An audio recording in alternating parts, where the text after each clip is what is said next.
બ્લફિંગ. મેં જેટલા મોક લીધા એમાં મેં એક વસ્તુ એવી જોઈ છે કે સ્ટુડન્ટને એવું લાગે કે મારે છે ને દરેક વસ્તુનો આન્સર આપવો જ છે, અથવા એકાદ બે કેન્ડિડેટ એવા હતા એકે આન્સર ના પાડી. મતલબ હવે મેં તમને કીધું ને કે કોઈ ક્વેશ્ચન પૂછે એક્સ ફિલ્ડવાળું, તમે 2-3 સવાલના જવાબ ના આપો, ઓકે, તો હવે ઇન્ટરવ્યૂ કેન્ડિડેટ એ ફિલ્ડના ના પૂછે, કારણ કે એને ખબર જ છે કે આ ફિલ્ડ નથી આવડતું એટલે. પણ બીજા કેન્ડિડેટમાં કેવું થાય, એ ફિલ્ડના સવાલ પૂછ્યા, બરાબર.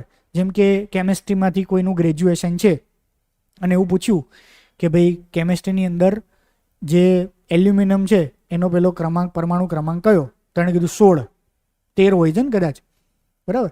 તો આવું 16 કહી દીધું. પછી કે કાર્બનનો કયો, તો કે આ. પછી કોઈ કાર્બનનું ફુલેરિન સ્ટ્રક્ચર શું છે, અથવા તો બેન્ઝિન સ્ટ્રક્ચર શું છે, જે બી કંઈ આવા બેઝિક પૂછ્યા કે બી ફેક્ચ્યુઅલ પૂછ્યા.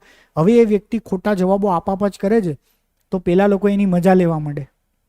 જાણી જોઈને એ જ ફિલ્ડવાળા ફેક્ચ્યુઅલ સવાલો પૂછે, એ જોવા માટે કે આ માણસને ભાઈ પાછો વળે છે કે નહીં, એને રિયલાઇઝ થાય છે કે નહીં કે મને નથી આવડતું, તોય હું એક્સેપ્ટ નથી કરતો કે sorry sir I don't know. સમજ્યા? ચલાય જ કરે છે આ માણસ. તો એટલીસ્ટ નથી આવડતું તો બ્લફ નહીં કરવાનું, ઇન્સ્ટન્ટલી એક જ સેકન્ડમાં કહી દેવાનું કે સર આઈ એમ નોટ અવર, મને સર આ ખ્યાલ નથી, સર મતલબ I have read about this, મતલબ can I make a gas.